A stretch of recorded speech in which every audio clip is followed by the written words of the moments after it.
नमस्कार, सत श्री अकाल, आदाब। मेरा नाम मनदीप पूनिया है तो तुसी सुन रहे हो पंजाबी रेडियो यूएसए। मैं एक बार फिर हाज़र हाँ नवे बुलेटिन ਦੇ ਨਾਲ ਤੇ ਸ਼ੁਰੂਆਤ ਕਰਦੇ ਹਾਂ ਅੱਜ ਦੀ ਮੁੱਖ ਖਬਰਾਂ ਤੋਂ। ਅੱਜ ਇੰਡੀਆ 'ਚ ਫਸਟ ਰਾਊਂਡ ਦੀ VOTਿੰਗ ਹੋ ਰਹੀ ਹੈ। ਲੋਕ ਸਭਾ ਚੋਣ 2024 ਦੀ VOTਿੰਗ 7 ਰਾਊਂਡਾਂ 'ਚ ਹੋਊਗੀ ਤੇ ਅੱਜ ਫਸਟ ਰਾਊਂਡ ਦੀ 102 ਸੀਟਾਂ ਤੇ VOTਿੰਗ ਹੋਈ ਹੈ। ਸ਼ਾਮ 5 ਵਜੇ ਤੱਕ 60% ਦੇ ਨੇੜੇ ਤੇੜੇ ਲੋਕਾਂ ਨੇ VOTਿੰਗ ਕੀਤੀ ਹੈ। ਮੁਲਕ ਦੇ ਹੋਮ ਮਿਨਿਸਟਰ ਅਤੇ ਬੀਜੇਪੀ ਦੇ ਵੱਡੇ ਆਗੂ ਅਮਿਤ ਸ਼ਾਹ ਨੇ ਅੱਜ ਗੁਜਰਾਤ ਦੀ ਗਾਂਧੀਨਗਰ ਸੀਟ ਤੋਂ ਆਪਣਾ ਪਰਚਾ ਦਾਖਲ ਕੀਤਾ ਹੈ। ਉੱਥੋਂ ਲੋਕ ਸਭਾ ਦਾ ਚੋਣ ਲੜਨਗੇ। ਉਸੇ ਸੀਟ ਤੇ ਹੀ ਲਾਲ ਕ੍ਰਿਸ਼ਨ ਅਡਵਾਣੀ ਵੀ ਚੋਣ ਲੜਦੇ ਰਹੇ ਨੇ ਤੇ ਨਰਿੰਦਰ ਮੋਦੀ ਦੀ ਵੋਟ ਵੀ ਉਸੇ ਸੀਟ ਤੇ ਪੈਂਦੀ ਹੈ।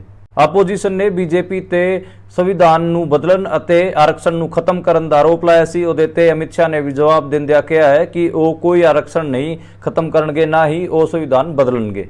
मध्य प्रदेश 'ਚ ਆਪਣੀ ਇੱਕ ਇਲੈਕਸ਼ਨ ਮੀਟਿੰਗ ਨੂੰ ਐਡਰੈਸ ਕਰਦਿਆਂ ਪ੍ਰਧਾਨ ਮੰਤਰੀ ਨਰਿੰਦਰ ਮੋਦੀ ਨੇ ਕਿਹਾ ਹੈ ਕਿ ਇਹ ਚੋਣ ਸਿਰਫ MP ਚੁਣਨ ਦਾ ਨਹੀਂ ਹੈ ਬਲਕਿ ਦੇਸ਼ ਦਾ ਭਵਿੱਖ ਤੈਅ ਕਰਨ ਦਾ ਹੈ। ਇਸ ਕਰਕੇ ਮੁਲਕ 'ਚ ਇੱਦਾਂ ਦੀ ਸਰਕਾਰ ਹੋਣੀ ਚਾਹੀਦੀ ਜਿਹੜੇ ਕਿ ਜੰਗੀ ਸਤਰ ਤੇ ਕੰਮ ਕਰ ਸਕੇ। ਈਡੀ ਨੇ 2 ਦਿਨ ਪਹਿਲਾਂ ਅਰਵਿੰਦ ਕੇਜਰੀਵਾਲ ਤੇ ਆਰੋਪ ਲਾਉਂਦਿਆਂ ਕਿਹਾ ਸੀ ਕਿ ਅਰਵਿੰਦ ਕੇਜਰੀਵਾਲ ਆਪਣੇ ਸ਼ੂਗਰ ਲੈਵਲ ਵਧਾਉਣ ਵਾਸਤੇ ਮਿਠਾਈ ਅਤੇ ਅੰਬ ਖਾ ਰਹੇ ਨੇ। ਉਹਨਾਂ ਨੇ ਇਹ ਆਰੋਪ ਇਸ ਕਰਕੇ ਲਾਏ ਸੀ ਤਾਂ ਕਿ ਅਰਵਿੰਦ ਕੇਜਰੀਵਾਲ ਨੂੰ ਮੈਡੀਕਲ ਗਰਾਊਂਡ ਤੇ ਜ਼ਮਾਨਤ ਨਾ ਮਿਲ ਸਕੇ ਤੇ ਈਡੀ ਨੇ ਇਹ ਹੀ ਕਿਹਾ ਸੀ ਕਿ ਉਹ ਮਿੱਠਾ ਇਸ ਕਰਕੇ ਖਾ ਰਹੇ ਨੇ ਤਾਂ ਕਿ ਉਹਨਾਂ ਨੂੰ ਮੈਡੀਕਲ ਗਰਾਊਂਡ ਤੇ ਜ਼ਮਾਨਤ ਮਿਲ ਸਕੇ। ਇਸ ਤੇ ਅੱਜ ਅਰਵਿੰਦ ਕੇਜਰੀਵਾਲ ਦੇ ਵਕੀਲ ਦਾ ਵੀ ਜਵਾਬ ਆਇਆ ਤੇ ਉਹਨਾਂ ਨੇ ਕਿਹਾ ਹੈ ਕਿ ਅਰਵਿੰਦ ਕੇਜਰੀਵਾਲ ਕੋਈ ਮਿੱਠਾ ਨਹੀਂ ਖਾ ਰਹੇ, ਕੋਈ ਅੰਬ ਨਹੀਂ ਖਾ ਰਹੇ ਤੇ ਉਹਨਾਂ ਨੇ ਈਡੀ ਵੱਲੋਂ ਲਾਏ ਗਏ ਆਰੋਪਾਂ ਦਾ ਖੰਡਨ ਕੀਤਾ ਹੈ। ਉੱਤਰ ਪ੍ਰਦੇਸ਼ ਦੀ ਮੁਜ਼ੱਫਰਨਗਰ ਸੀਟ ਤੋਂ ਸਮਾਜਵਾਦੀ ਪਾਰਟੀ ਦੇ ਕੈਂਡੀਡੇਟ ਹਰਿੰਦਰ ਮਲਿਕ ਨੇ ਆਰੋਪ ਲਾਇਆ ਹੈ ਕਿ ਕੁਟਬਾ ਕੁਟਬੀ ਪਿੰਡ 'ਚ ਬੂਥ ਕੈਪਚਰਿੰਗ ਕਰਨ ਦੀ ਕੋਸ਼ਿਸ਼ ਕੀਤੀ ਗਈ ਹੈ ਤੇ ਬੀਜੇਪੀ ਵੱਲੋਂ ਇਹ ਕੋਸ਼ਿਸ਼ ਹੋਈ ਹੈ। ਉਹਨਾਂ ਨੇ ਇਲੈਕਸ਼ਨ ਕਮਿਸ਼ਨ ਨੂੰ ਵੀ ਇੱਕ ਆਰੋਪ ਪੱਤਰ ਦਾਖਲ ਕੀਤਾ ਹੈ। ਪੱਛਮੀ ਯੂਪੀ ਦੀ 8 ਸੀਟਾਂ ਤੇ ਅੱਜ ਲੋਕ ਸਭਾ ਚੋਣ ਹਨ ਅਤੇ ਪੁਲਿਸ ਉੱਥੇ ਮੁਸਲਿਮ ਮਤਦਾਤਾਵਾਂ ਨਾਲ ਸਖਤੀ ਨਾਲ ਪੇਸ਼ ਆ ਰਹੀ ਹੈ ਤੇ ਉਹਨਾਂ ਦੇ ਆਈ ਕਾਰਡ ਬਾਰ-ਬਾਰ ਚੈੱਕ ਕਰਕੇ ਉਹਨਾਂ ਨੂੰ ਪਰੇਸ਼ਾਨ ਕਰ ਰਹੀ ਹੈ। ਦੇਖਿਆ ਗਿਆ ਕਿ ਜ਼ਿਲ੍ਹੇ ਦੇ SP ਵੀ ਲਗਾਤਾਰ ਮੁਸਲਿਮ ਮਹਿਲਾਵਾਂ ਅਤੇ ਪੁਰਸ਼ਾਂ ਦੇ ਲਾਈਨਾਂ 'ਚ ਲੱਗ ਕੇ ਆਈ ਕਾਰਡ ਚੈੱਕ ਕਰ ਰਹੇ ਸੀ ਤਾਂ ਕਿ ਮੁਸਲਿਮ ਇਲਾਕਿਆਂ 'ਚ ਘੱਟ VOTਿੰਗ ਹੋ ਸਕੇ। ਉੱਤਰ ਪ੍ਰਦੇਸ਼ ਦੀ ਨਗੀਨਾ ਸੀਟ ਤੋਂ ਚੋਣ ਲੜ ਰਹੇ ਵੱਡੇ ਦਲਿਤ ਆਗੂ ਅਤੇ ਭੀਮ ਆਰਮੀ ਦੇ ਪ੍ਰਧਾਨ ਚੰਦਰ ਸ਼ੇਖਰ ਨੇ ਉਹਨਾਂ ਦੀ ਕਨਸਟੀਟੂਐਂਸੀ 'ਚ EVM ਖਰਾਬ ਹੋਣ ਦੀ ਸ਼ਿਕਾਇਤਾਂ ਲਾਈਆਂ ਨੇ। ਉਹਨਾਂ ਦੀ ਇੱਕ ਵੀਡੀਓ ਵੀ ਇਸ ਸੰਦਰਭ 'ਚ ਵਾਇਰਲ ਹੋ ਰਹੀ ਹੈ। ਫਸਟ ਰਾਊਂਡ ਦੀ ਹੋ ਰਹੀ ਅੱਜ VOTਿੰਗ 'ਚ ਰਾਜਸਥਾਨ ਦੀ 12 ਸੀਟਾਂ ਤੇ ਵੀ VOTਿੰਗ ਹੋ ਰਹੀ ਹੈ ਤੇ ਉੱਥੋਂ ਨਗੌਰ ਅਤੇ ਚੂਰੂ ਵਾਲੀ ਸੀਟ ਤੋਂ ਹਿੰਸਾ ਦੀ ਖਬਰਾਂ ਆ ਰਹੀਆਂ ਨੇ। ਨਗੌਰ 'ਚ ਹਨੂਮਾਨ ਬੇਨੀਵਾਲ ਅਤੇ ਤੇਜਪਾਲ ਮਿਰਜ਼ਾ ਦੇ ਵਰਕਰ ਆਪਸ 'ਚ ਵਿੜੇ ਨੇ ਤੇ ਚੂਰੂ 'ਚ ਕਾਂਗਰਸੀ ਵਰਕਰਾਂ ਨੂੰ BJP ਵਾਲਿਆਂ ਨੇ ਕੁੱਟਿਆ ਹੈ। ਇਹ ਸੀਗੀਆਂ ਅੱਜ ਦੀਆਂ ਮੁੱਖ ਖਬਰਾਂ। ਹੁਣ ਕਰਦੇ ਆਪਾਂ ਇਹਨਾਂ ਖਬਰਾਂ ਦਾ ਵਿਸ਼ਲੇਸ਼ਣ ਤੇ ਸ਼ੁਰੂਆਤ ਕਰਦੇ ਹਾਂ ਪਹਿਲੀ ਖਬਰ ਤੋਂ ਜਿਹੜੀ ਕਿ ਹੈਗੀ ਆ ਅੱਜ 102 ਸੀਟਾਂ ਤੇ ਲੋਕ ਸਭਾ ਚੋਣ ਹੈਗੇ ਇੰਡੀਆ 'ਚ ਤੇ 5 ਵਜੇ ਤੱਕ ਜਿਹੜੀ VOTਿੰਗ ਦੀ ਖਬਰ ਹੈ ਕਿ 60% ਜਿਹੜਾ ਮਤਦਾਨ ਹੈ ਉਹ ਹੋਇਆ ਹੈ। 60% ਠੀਕ ਠਾਕ VOTਿੰਗ ਨੰਬਰ ਹੁੰਦਾ। 7 ਵਜੇ ਤੱਕ ਮਤਦਾਨ ਚੱਲੂਗਾ ਤੇ 7 ਵਜੇ ਆਪਾਂ ਨੂੰ ਪਤਾ ਲੱਗੂਗਾ ਕਿ ਫਾਈਨਲੀ ਕਿੰਨੀ VOTਿੰਗ ਪਈ ਹੈ। ਤੇ 102 ਸੀਟਾਂ ਹੈਗੀਆਂ ਜਿਨ੍ਹਾਂ 'ਚ ਰਾਜਸਥਾਨ ਦੀ 12 ਸੀਟਾਂ ਹੈਗੀਆਂ ਤੇ 8 ਉੱਤਰ ਪ੍ਰਦੇਸ਼ ਦੀਆਂ ਸੀਟਾਂ ਹੈਗੀਆਂ, ਬਾਕੀ ਬੰਗਾਲ ਦੀਆਂ 3 ਸੀਟਾਂ ਹੈਗੀਆਂ ਤੇ ਹੋਰ ਵੀ ਕਈ ਸੂਬਿਆਂ 'ਚ 1-1 2-2 ਸੀਟਾਂ ਹੈਗੀਆਂ ਜਿੱਥੇ ਕਿ ਚੋਣ ਹੋ ਰਹੇ। ਜਿਹੜੇ ਆਪਾਂ ਗੱਲ ਕਰੀਏ ਇਹਨਾਂ 102 ਸੀਟਾਂ ਦੀ ਤੇ ਕਿਤੇ ਨਾ ਕਿਤੇ ਇਹ ਇੱਦਾਂ ਦੀਆਂ ਸੀਟਾਂ ਹੈਗੀਆਂ।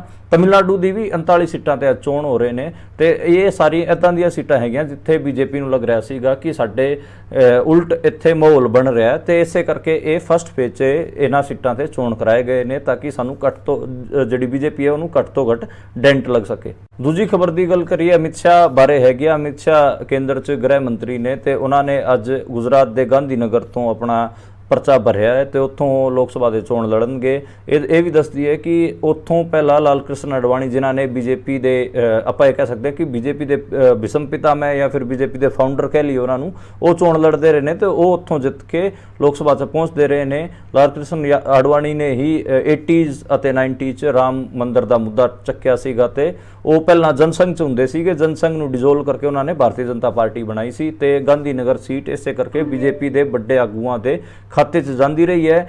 ਨਰਿੰਦਰ ਮੋਦੀ ਦੀ ਵੀ ਉਸੇ ਸੀਟ ਦੇ ਵੋਟਰ ਹੈਗੇ ਆ ਤੇ ਜਿੱਥੋਂ ਅਮਿਤ ਸ਼ਾਹ ਚੋਣ ਲੜਨਗੇ ਉੱਥੇ ਹੀ ਉਹ ਨਰਿੰਦਰ ਮੋਦੀ ਵੋਟ ਅਮਿਤ ਸ਼ਾਹ ਨੂੰ ਪਾ ਕੇ ਆਉਣਗੇ ਤੇ ਕਿਤੇ ਨਾ ਕਿਤੇ ਜਿਹੜੀ ਇਹ ਦੋਵਾਂ ਦੀ ਜੋੜੀ ਹੈਗੀ ਆ ਅਮਿਤ ਸ਼ਾਹ ਤੇ ਨਰਿੰਦਰ ਮੋਦੀ ਦੀ ਕਿਤੇ ਨਾ ਕਿਤੇ ਖਾਸੀ ਚਰਚਾ 'ਚ ਹੈਗੀ ਆ। ਲੋਕ ਸਭਾ 2014 ਤੋਂ ਬਾਅਦ ਹੀ ਬੀਜੇਪੀ ਦੀ ਜਿੰਨੀ ਵੀ ਸੈਂਟਰਲ ਟੀਮ ਸੀ ਉਹਦੇ ਤੇ ਇਹਨਾਂ ਦੋਵਾਂ ਦੀ ਜੋੜੀ ਨੇ ਕਬਜ਼ਾ ਕਰ ਲਿਆ ਹੈ ਤੇ ਲਾਲ ਕ੍ਰਿਸ਼ਨ ਅਡਵਾਣੀ ਨੂੰ ਖੁੱਡੇ ਲੈਣ ਦੋਵਾਂ ਨੇ ਲਾਇਆ ਹੋਇਆ ਹੈ।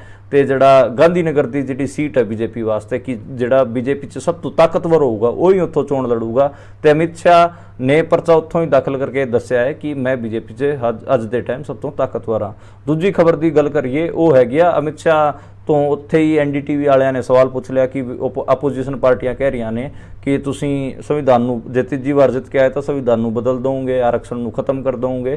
ਤੇ ਉਹਨਾਂ ਨੇ ਕਿਹਾ ਕਿ ਵਿਪਕਸ਼ ਨਿਰਾਧਾਰ ਆਰੋਪ ਲਾ ਰਿਹਾ, ਅਸੀਂ ਨਾ ਤਾਂ ਕਦੇ ਆਰਕਸ਼ਣ ਬਦਲਣ ਦੀ ਸੋਚੀਏ, ਨਾ ਅਸੀਂ ਬਦਲਾਂਗੇ, ਨਾ ਹੀ ਅਸੀਂ ਸੰਵਿਧਾਨ ਤੇ ਕੋਈ ਹੱਥ ਪਾਵਾਂਗੇ। ਇਹ ਸਭ ਤਾਂ ਕਾਂਗਰਸ ਕਰਦੀ ਰਹੀ ਹੈ। ਇੰਦਰਾ ਗਾਂਧੀ ਨੇ ਐਮਰਜੈਂਸੀ ਲਾ ਕੇ ਸੰਵਿਧਾਨ ਨਾਲ ਛੇੜਛਾੜ ਕੀਤੀ ਸੀ ਤੇ ਇਹ ਆਰੋਪ ਉਲਟਾ ਅਮਿਤ ਸ਼ਾਹ ਨੇ ਆਪੋਜੀਸ਼ਨ ਪਾਰਟੀਆਂ ਤੇ ਹੀ ਲਾ ਦਿੱਤੇ ਹਨ।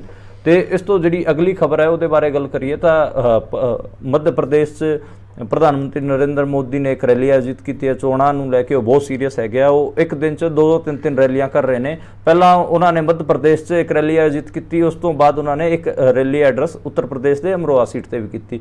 ਉੱਥੇ ਉਹਨਾਂ ਦਾ ਜਿਹੜਾ ਨੁਕਤਾ ਹੈਗਾ ਰੈਲੀਆਂ 'ਚ ਜਾ ਕੇ, ਜਿਹੜਾ ਉਹ ਪੋਲੀਟੀਕਲ ਨੁਕਤਾ ਵੀ ਬੋਲ ਰਹੇ ਨੇ, ਉਹ ਇਹ ਕਹਿ ਰਹੇ ਨੇ ਕਿ ਦੇਖੋ ਮੁਲਕ 'ਚ ਕਿਤੇ ਨਾ ਕਿਤੇ ਆਪਾਂ ਨੂੰ ਸਟਰੋਂਗ ਤਾਕਤਵਰ ਸਰਕਾਰ ਚਾਹੀਦੀ ਜਿਹੜੇ ਕਿ ਜੰਗੀ ਸਤਰ ਤੇ ਯੁੱਧ ਸਤਰ ਤੇ ਕੰਮ ਕਰ ਸਕੇ।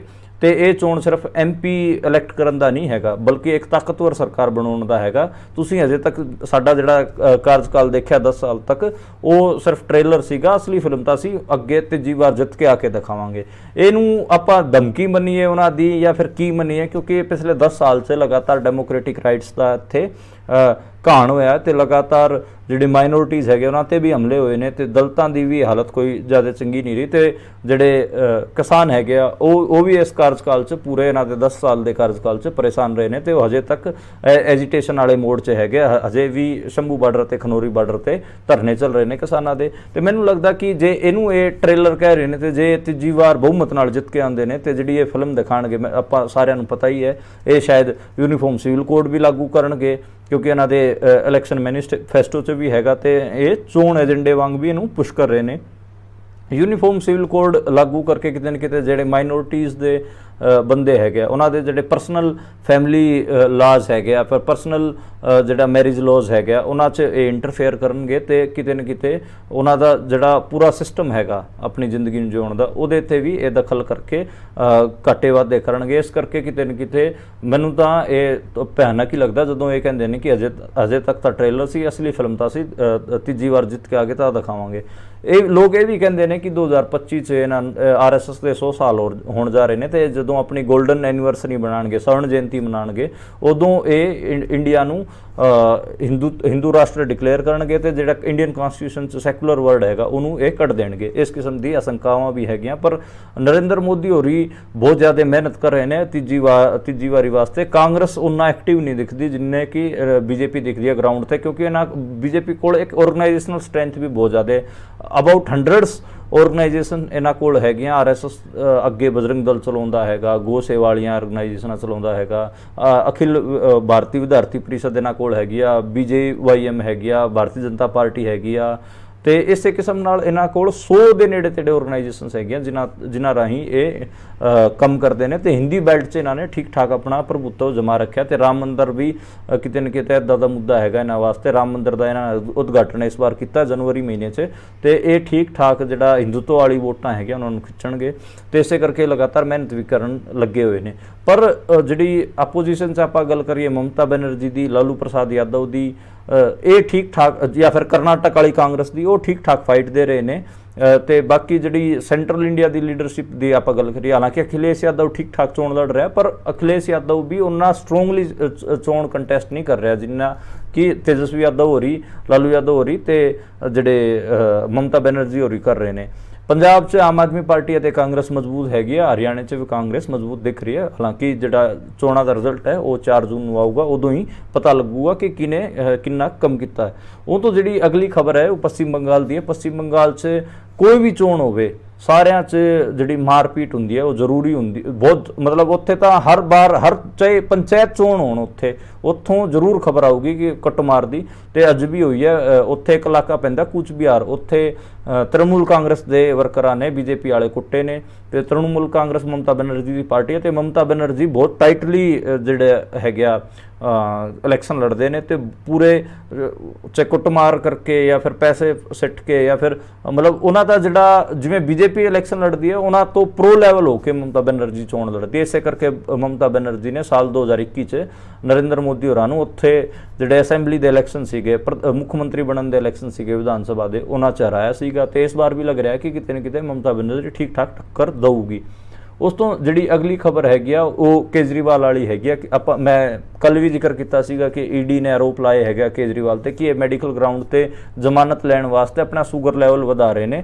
ਜਿਹੜੇ ਕੇਜਰੀਵਾਲ ਹੈਗੇ ਆ ਉਹਨਾਂ ਨੂੰ ਟਾਈਪ 2 ਸ਼ੂਗਰ ਹੈਗੀ ਆ ਤੇ ਉਹਨਾਂ ਨੇ ਕੇਜਰੀਵਾਲ ਨੇ ਇੱਕ ਯਾਚਕਾ ਲਾਈ ਸੀ ਕਿ ਤੁਸੀਂ ਮੈਨੂੰ ਵੀਡੀਓ ਕਾਨਫਰੰਸਿੰਗ ਰਾਹੀਂ ਮੇਰੇ ਡਾਕਟਰ ਨਾਲ ਗੱਲਬਾਤ ਕਰਨ ਦੀ ਇਜਾਜ਼ਤ ਦਿਓ। ਉਹਦੇ ਤੇ ਈਡੀ ਨੇ ਕਿਹਾ ਕਿ ਇਹ ਤਾਂ ਸਰਿਆਮ ਮਿੱਠਾ ਖਾ ਰਿਹਾ, ਕਦੇ ਅੰਬ ਖਾ ਰਿਹਾ, ਕਦੇ ਮਠਾਈਆਂ ਖਾ ਰਿਹਾ, ਕਦੇ ਇਹ ਆਲੂ ਪੂੜੀ ਖਾ ਰਿਹਾ ਤੇ ਉਹਨਾਂ ਨਾਲ ਤਾਂ ਇਹਦਾ ਮਿੱਠਾ ਤਾਂ ਵਧਣਾ ਹੀ ਹੈ।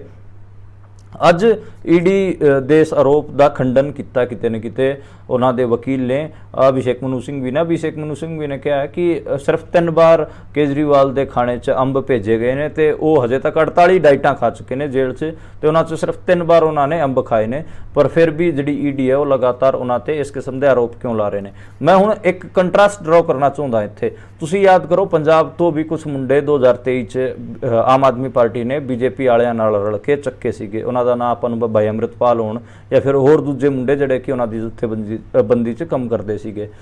ਉਹਨਾਂ ਨਾਲ ਕਿਵੇਂ ਦਾ ਵਰਤਾਵ ਕੀਤਾ ਗਿਆ ਡਿਬਰੂਗੜ੍ਹ ਜੇਲ੍ਹ 'ਚ ਉਹਦੇ ਬਾਰੇ ਤਾਂ ਸਾਰੇ ਆਮ ਆਦਮੀ ਪਾਰਟੀ ਵਾਲੇ ਚੁੱਪ ਸੀਗੇ ਤੇ ਉਹਨਾਂ ਨੂੰ ਜੇ ਉਹਨਾਂ ਦਾ ਟਰਾਇਲ ਵੀ ਕਰਨਾ ਸੀਗਾ ਤੇ ਕੀ ਉਹ ਪੰਜਾਬ ਦੀ ਜੇਲ੍ਹਾਂ 'ਚ ਰੱਖ ਕੇ ਨਹੀਂ ਕੀਤਾ ਜਾ ਸਕਦਾ। ਉਹਨਾਂ ਨੂੰ ਅਸਮ ਇਹਨਾਂ ਨੇ ਭੇਜਿਆ ਤੇ ਉਸ ਟਾਈਮ ਤਾਂ ਉਹ ਤਾਂ ਪੋਲੀਟੀਕਲ ਪ੍ਰਿਜ਼ਨਰ ਹੈ ਨਹੀਂ ਤੇ ਇਹ ਖੁਦ ਆਪਣੇ ਆਪ ਨੂੰ ਪੋਲੀਟੀਕਲ ਪ੍ਰਿਜ਼ਨਰ ਮੰਨਦੇ ਨੇ ਤੇ ਇਹਨਾਂ ਨਾਲ ਸਾਰਾ ਵਧੀਆ ਵਿਵਹਾਰ ਹੋਣਾ ਚਾਹੀਦਾ। ਜਿਹੜਾ ਕੇਜਰੀਵਾਲ ਹੋਣਾ ਨੇ ਸਾਲ 2023 'ਚ ਭਾਈ ਅੰਮ੍ਰਿਤਪਾਲ ਅਤੇ ਉਹਨਾਂ ਦੇ ਸਾਥੀਆਂ ਨਾਲ ਕੀਤਾ ਉਹੀ ਸਾਰਾ ਕੁਝ ਬੀਜੇਪੀ ਹੁਣ ਕੇਜਰੀਵਾਲ ਨਾਲ ਕਰ ਰਹੀ ਹੈ। ਇਸੇ ਕਰਕੇ ਪੰਜਾਬ 'ਚ ਕੇਜਰੀਵਾਲ ਨਾਲ ਬਹੁਤ ਘੱਟ ਸਿੰਪੈਥੀ ਹੈਗੀ ਆ ਤੇ ਜਿਹੜੀ ਆਮ ਆਦਮੀ ਪਾਰਟੀ ਵਾਲਿਆਂ ਨੇ ਜਿਸ ਕਿਸਮ ਦੀਆਂ ਕਰਤੂਤਾਂ ਕੀਤੀਆਂ ਨੇ ਬੀਜੇਪੀ ਨਾਲ ਰਲ ਕੇ ਕਿਸਾਨ ਅੰਦੋਲਨ ਦੇ ਕ੍ਰੈਕਡਾਊਨ ਦੀ ਗੱਲ ਹੋਵੇ ਜਾਂ ਫਿਰ ਭਾਈ ਅੰਮ੍ਰਿਤਪਾਲ ਹੋਰਾਂ ਦੇ ਕ੍ਰੈਕਡਾਊਨ ਦੀ ਗੱਲ ਹੋਵੇ, ਇਹਨਾਂ ਨੇ ਬੀਜੇਪੀ ਵਾਲਿਆਂ ਦਾ ਖੂਬ ਸਾਥ ਦਿੱਤਾ। ਇਸੇ ਕਰਕੇ ਹੀ ਮੈਨੂੰ ਲੱਗਦਾ ਕਿ ਜਿਹੜੀ ਸਿੰਪੈਥੀ ਹੋਣੀ ਚਾਹੀਦੀ ਪੰਜਾਬ ਅਤੇ ਹਰਿਆਣੇ 'ਚ ਉਨੀ ਸਿੰਪੈਥੀ ਬਿਲਕੁਲ ਨਹੀਂ ਅਰਵਿੰਦ ਕੇਜਰੀਵਾਲ ਬਾਰੇ। ਤੇ ਅਰਵਿੰਦ ਕੇਜਰੀਵਾਲ ਨਾਲ ਜੋ ਕੁਝ ਵਾਪਰ ਰਿਹਾ ਹੈ, ਏਜੰਸੀਆਂ ਜਿਵੇਂ ਅਰਵਿੰਦ ਕੇਜਰੀਵਾਲ ਨੂੰ ਬਦਨਾਮ ਕਰ ਰਹੀਆਂ ਨੇ ਉਹਦੇ ਤੇ ਪੰਜਾਬ ਅਤੇ ਹਰਿਆਣੇ ਦੇ ਲੋਕ ਇਹੀ ਕਹਿ ਰਹੇ ਨੇ ਕਿ ਇਹ ਠੀਕ ਕਰ ਰਹੇ ਨੇ। ਕਿਉਂਕਿ ਤੁਸੀਂ ਯਾਦ ਕਰੋ ਜਦੋਂ ਭਾਈ ਅੰਮ੍ਰਿਤਪਾਲ ਸਿੰਘ ਦਾ ਮੁੱਦਾ ਚੱਲ ਰਿਹਾ ਸੀ ਉਦੋਂ ਏਜੰਸੀਆਂ ਰਾਹੀਂ ਇਹਨਾਂ ਨੇ ਖਬਰਾਂ ਕੀ ਪਲਾਂਟ ਕਰਾਈਆਂ ਸੀ ਕਿ ਇਹ ਤਾਂ ਜਾਰਜੀਆ ਗਿਆ ਸੀਗਾ ਆਪਣੀ ਅੱਖਾਂ ਦਾ ਆਪਰੇਸ਼ਨ ਕਰਾਉਣ, ਆਪਣਾ ਇਹਨੇ ਲੁੱਕ ਬਦਲਿਆ, ਇਹ ਤਾਂ ਉੱਥੇ ਦੁਬਈ ਸੀਗਾ ਤੇ ਦੁਬਈ ਜਿਹੜੀ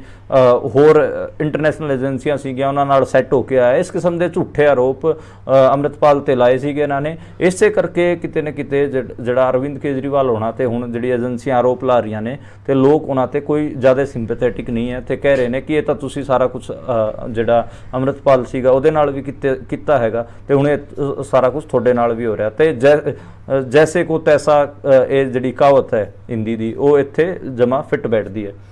ਇਸ ਤੋਂ ਜਿਹੜੀ ਅਗਲੀ ਖਬਰ ਹੈਗੀ ਆ ਉਹ ਪੱਛਮੀ ਯੂਪੀ ਤੋਂ ਹੈਗੀ ਆ। ਪੱਛਮੀ ਯੂਪੀ ਦੀ 8 ਸੀਟਾਂ ਤੋਂ ਚੋਣ ਹੋ ਰਹੇ ਨੇ ਤੇ ਉੱਥੇ ਇੱਕ ਸੀਟ ਹੈ ਜਿਹੜੀ ਹੌਟ ਸੀਟ ਵੀ ਬਣੀ ਹੈ ਉਹ ਹੈ ਮੁਜ਼ੱਫਰਨਗਰ 'ਚ ਮੈਂ ਪਹਿਲਾਂ ਵੀ ਦੱਸਿਆ ਕਿ ਸਾਲ 2013 'ਚ ਦੰਗੇ ਵੀ ਹੋਏ ਸੀ ਹਿੰਦੂ ਮੁਸਲਮਾਨ ਜਿਹਦੇ 'ਚ ਜੱਟਾਂ ਮੁਸਲਿਮ ਜੱਟ ਅਤੇ ਹਿੰਦੂ ਜੱਟ ਆਪਸ 'ਚ ਲੜ ਪਏ ਸੀਗੇ ਤੇ ਜਿਹੜੇ ਮੁਸਲਿਮ ਜੱਟ ਅਤੇ ਹਿੰਦੂ ਜੱਟ ਉੱਥੇ ਲੜੇ ਸੀਗੇ ਉਸੇ ਕਰਕੇ ਜਿਹੜੀ ਬੀਜੇਪੀ ਦਾ ਰਾਈਜ਼ ਉੱਥੇ ਹੋਇਆ ਸੀ ਤੇ ਉੱਥੇ ਜਿਹੜਾ ਆਗੂ ਉੱਭਰ ਕੇ ਆਇਆ ਉਹ ਸੀਗਾ ਸੰਜੀਵ ਬਾਲਿਆਣ ਤੇ ਸੰਜੀਵ ਬਾਲਿਆਣ ਦਾ ਜਿਹੜਾ ਭਰਾ ਹੈ ਰਾਹੁਲ ਕੁਟਬੀ ਉਹ ਕਿਤੇ ਨਾ ਕਿਤੇ ਗੁੰਡਾ ਬਦਮਾਸ਼ ਹੈਗਾ ਤੇ ਉਹਨੇ ਅੱਜ ਬੂਥ ਕੈਪਚਰ ਕਰਨ ਦੀ ਕੋਸ਼ਿਸ਼ ਕੀਤੀ ਹੈ।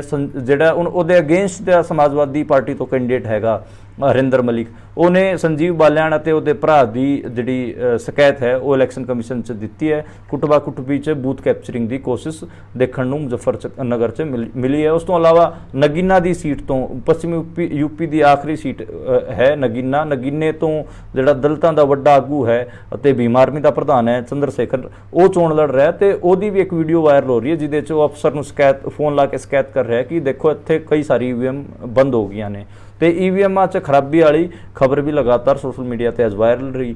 ਉਸ ਤੋਂ ਇਲਾਵਾ ਪੱਛਮੀ ਯੂਪੀ 'ਚ ਕਈ ਵੀਡੀਓਜ਼ ਇੱਦਾਂ ਦੀ ਵੀ ਆਈਆਂ ਜਿਨ੍ਹਾਂ 'ਚ ਆਪਾਂ ਨੇ ਦੇਖਿਆ ਕਿ ਜਿਹੜੀ ਪੁਲਿਸ ਹੈਗੀ ਆ, ਉੱਤਰ ਪ੍ਰਦੇਸ਼ ਦੀ ਪੁਲਿਸ ਹੈਗੀ ਆ, ਉਹ ਮੁਸਲਮਾਨ ਵੋਟਰਸ ਨੂੰ ਤੰਗ ਕਰ ਰਹੀ ਹੈ, ਲਗਾਤਾਰ ਉਹਨਾਂ ਦੇ ਆਈ ਕਾਰਡ ਚੈੱਕ ਕਰਕੇ ਉਹਨਾਂ ਨੂੰ ਮਤਲਬ ਸਖਤੀ ਨਾਲ ਉਹਨਾਂ ਨਾਲ ਪੇਸ਼ ਆ ਰਹੀ ਹੈ ਤਾਂ ਕਿ ਜਿਹੜੇ ਮੁਸਲਿਮ ਇਲਾਕੇ ਹੈਗੇ ਆ ਉੱਥੇ ਜਿਹੜੀ ਵੋਟਿੰਗ ਪਰਸੈਂਟ ਹੈ ਉਹ ਘਟ ਰਹਿਣ ਤੇ ਉਹ ਕਿਤੇ ਨਾ ਕਿਤੇ ਜੇ ਵੋਟਿੰਗ ਪਰਸੈਂਟ ਮੁਸਲਮਾਨਾਂ ਦੀ ਘਟ ਰਹੂਗੀ ਤੇ ਉਹਦਾ ਫਾਇਦਾ ਕਿਤੇ ਨਾ ਕਿਤੇ ਬੀਜੇਪੀ ਨੂੰ ਹੋਊਗਾ। ਹਾਲਾਂਕਿ ਉੱਤਰ ਪ੍ਰਦੇਸ਼ 'ਚ ਜਿਹੜਾ ਜਾਂ ਫਿਰ ਆਪਾਂ ਕਹੀਏ ਪੱਛਮੀ ਯੂਪੀ 'ਚ ਮੁਸਲਮਾਨ ਵੋਟ ਬੈਂਕ ਠੀਕ ਠਾਕ ਹੈਗਾ, ਤਕਰੀਬਨ 30% ਵੋਟ ਬੈਂਕ ਮੁਸਲਮਾਨਾਂ ਦਾ ਮੁਜ਼ੱਫਰਨਗਰ ਜਿਹੜਾ ਵੈਸਟ ਯੂਪੀ ਹੈ ਉਹਦੇ 'ਚ ਹੈਗਾ। 8 ਸੀਟਾਂ ਤੇ ਮੁਸਲਮਾਨ ਖਾਸੇ ਪ੍ਰਭਾਵੀ ਹੈਗੇ ਆ। ਇਸੇ ਕਰਕੇ ਜਿਹੜਾ ਅੱਜ ਪੁਲਿਸ ਉੱਤਰ ਪ੍ਰਦੇਸ਼ ਪੁਲਿਸ ਦਾ ਇਹ ਰੁਖ ਮੁਸਲਮਾਨਾਂ ਪ੍ਰਤੀ ਦੇਖਣ ਨੂੰ ਮਿਲਿਆ।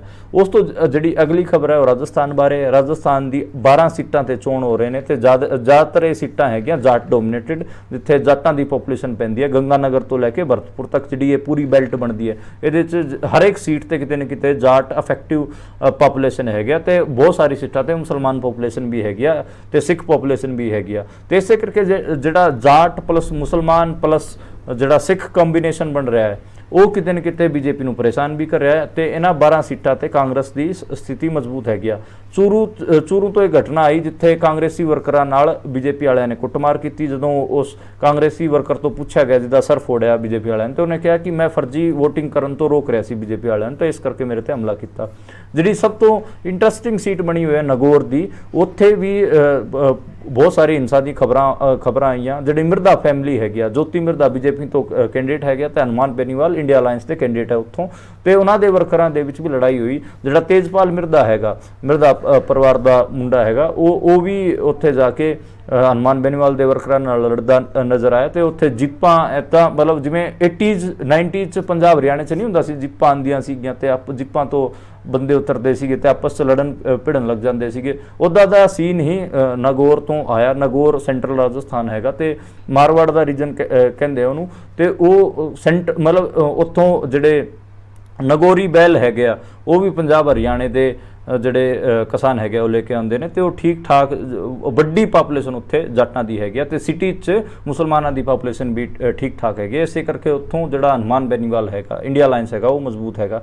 ਰਾਜਸਥਾਨ ਦੀ 12 ਸੀਟਾਂ ਦੀ ਜੇ ਆਪਾਂ ਗੱਲ ਕਰ ਲਈਏ ਤੇ 6 ਤੋਂ 7 ਸੀਟਾਂ ਤੇ ਕਾਂਗਰਸ ਠੀਕ ਠਾਕ ਮਜ਼ਬੂਤ ਹੈਗੀ ਹੈ। ਪਿਛਲੀ ਵਾਰ 25 ਦੀ 25 ਸੀਟਾਂ ਰਾਜਸਥਾਨ 'ਚ ਟੋਟਲ 25 ਸੀਟਾਂ ਹੈਗੀਆਂ ਤੇ ਫਸਟ ਰਾਊਂਡ 'ਚ 12 ਸੀਟਾਂ 'ਚ ਇਲੈਕਸ਼ਨ ਹੋ ਰਿਹਾ ਤੇ ਸੈਕੰਡ ਰਾਊਂਡ 'ਚ ਬਾਕੀ ਦੀਆਂ 13 ਸੀਟਾਂ ਤੇ ਚੋਣ ਹੋਣਗੇ। ਪਿਛਲੀ ਵਾਰ ਸਾਲ 2019 'ਚ ਬੀਜੇਪੀ ਕੋਲ 25 ਦੀਆਂ 25 ਸੀਟਾਂ ਸੀਗੀਆਂ, ਇਸ ਵਾਰ 25 ਦੀਆਂ 25 ਸੀਟਾਂ ਰਾਜਸਥਾਨ ਤੋਂ ਨਹੀਂ ਆਣਗੀਆਂ। ਜਾਟ ਬੈਲਟ 'ਚ, ਸਿੱਖ ਬੈਲਟ 'ਚ, ਮੁਸਲਮਾਨ ਬੈਲਟ 'ਚ ਕਿਤੇ ਨਾ ਕਿਤੇ ਬੀਜੇਪੀ ਨੂੰ ਡੈਂਟ ਲੱਗੂਗਾ। ਜਿਹੜਾ ਅਲਵਰ ਦੀ ਸੀਟ ਦੀ ਗੱਲ ਕਰ ਲਈਏ, ਭਰਤਪੁਰ ਦੀ ਸੀਟ ਦੀ ਗੱਲ ਕਰ ਲਈਏ, झुंझुनू, चूरू, सीकर, श्रीगंगानगर, बीकानेर, नगौर, जयपुर ग्रामीण, जयपुर शहरी, दोसा, करौली, इन्हां सीटां ते चोण हैगी जिन्हां च जयपुर शहरी ते बीकानेर वाली सीट किते न किते बीजेपी प्लस हैगी आ। गंगानगर, चूरू, सीकर, झुंझुनू इन्हां सीटां ते कांग्रेस वधिया हैगी आ। नगौर च भी वधिया परफॉर्म कर रही है। जयपुर जिहड़ा ग्रामीण हैगा इलाका जयपुर ग्रामीण उस सीट ते टफ फाइट हैगी आ। भरतपुर च जाट जट ते मुसलमान मेव वाला एक कंबीनेशन बन रहा है, इस करके जिहड़ी कांग्रेस हैगी आ वो मजबूत हैगी आ। अलवर किते न किते बीजेपी ते कांग्रेस दे विच मजबूत फाइट हैगी आ। ते दोसा करौली जे दोसा की गल करिए उत्थे कांग्रेस मजबूत हैगी आ। करौली दे विच इंटरनल कंट्राडिक्शन कांग्रेस दे अंदर होने करके जिहड़ी बीजेपी वो मजबूत हैगी आ। ते इस हिसाब नाल आपां कह सकते हैं कि 7 सीटां ते कांग्रेस मजबूत है ते 5 सीटां ते बीजेपी फस्ट राउंड च जिहड़ी राजस्थान च चोण हो रहे हैं उन्हां च 5 सीटां ते बीजेपी मजबूत हैगी आ। ਤੇ ਇਹ ਕਿਤੇ ਨਾ ਕਿਤੇ ਮੋਟਾ ਮੋਟਾ ਵਿਸ਼ਲੇਸ਼ਣ ਸੀਗਾ। ਤੇ ਪੱਛਮੀ ਉੱਤਰ ਪ੍ਰਦੇਸ਼ ਦਾ ਵੀ ਮੈਂ ਪਹਿਲਾਂ ਦੱਸਿਆ ਹੋਇਆ, ਪੱਛਮੀ ਉੱਤਰ ਪ੍ਰਦੇਸ਼ ਦੀ 8 ਸੀਟਾਂ ਚੋਂ 4 ਸੀਟਾਂ ਤੇ ਬੀਜੇਪੀ ਮਜ਼ਬੂਤ ਹੈ ਤੇ ਬਾਕੀ ਦੀ 4 ਸੀਟਾਂ ਤੇ ਜਿਹੜੇ ਹੋਰ ਪਾਰਟੀਆਂ ਵਾਲੇ, ਸਮਾਜਵਾਦੀ ਪਾਰਟੀ ਵਾਲੇ, ਬੀਐਸਪੀ ਵਾਲੇ ਤੇ ਚੰਦਰਸ਼ੇਖਰ ਜਿਹੜਾ ਬੀਮਾਰਮੀ ਵਾਲਾ ਮੁੰਡਾ ਹੈਗਾ ਉਹ ਮਜ਼ਬੂਤ ਹੈਗੇ ਆ। ਤੇ ਮੁਕਾਬਲਾ ਹਾਲਾਂਕਿ ਰੋਚਕ ਰਹੂਗਾ, ਦੇਖਣਾ ਹੋਊਗਾ ਕਿ ਉੱਥੇ ਕੀ ਬਣਦਾ। 4 ਜੂਨ ਨੂੰ ਰਿਜ਼ਲਟ ਆਣਗੇ। ਇਹ ਅੱਜ ਦੀਆਂ ਮੋਟੀਆਂ ਖਬਰਾਂ ਸੀ ਤੇ ਖਬਰਾਂ ਦਾ ਆਪਾਂ ਵਿਸ਼ਲੇਸ਼ਣ ਵੀ ਦੱਸਿਆ ਤੇ ਚੋਣਾਂ ਬਾਰੇ ਵੀ ਦੱਸਿਆ। ਸ਼ਾਮੀ 7 ਵਜੇ ਪਤਾ ਲੱਗ ਜੂਗਾ ਕਿ ਅੱਜ ਕਿੰਨੇ % ਵੋਟਿੰਗ ਹੋਈ ਹੈ ਤੇ ਜੇ ਵੋਟ % ਜ਼ਿਆਦਾ ਹੋਊਗੀ ਤੇ ਉਹਦੇ ਨਾਲ ਕਿਤੇ ਨਾ ਕਿਤੇ ਬੀਜੇਪੀ ਨੂੰ ਨੁਕਸਾਨ ਹੋਊਗਾ। ਤੇ ਅੱਜ ਵਾਸਤੇ ਇੰਨਾ ਹੀ। ਕੱਲ ਦੁਬਾਰੇ ਮਿਲਦੇ ਹਾਂ ਨਵੀਂ ਖਬਰਾਂ ਨਾਲ, ਨਵੇਂ ਵਿਸ਼ਲੇਸ਼ਣ ਨਾਲ। ਪੰਜਾਬੀ ਰੇਡੀਓ USA ਨੂੰ ਦੇਖਣ ਅਤੇ ਸੁਣਨ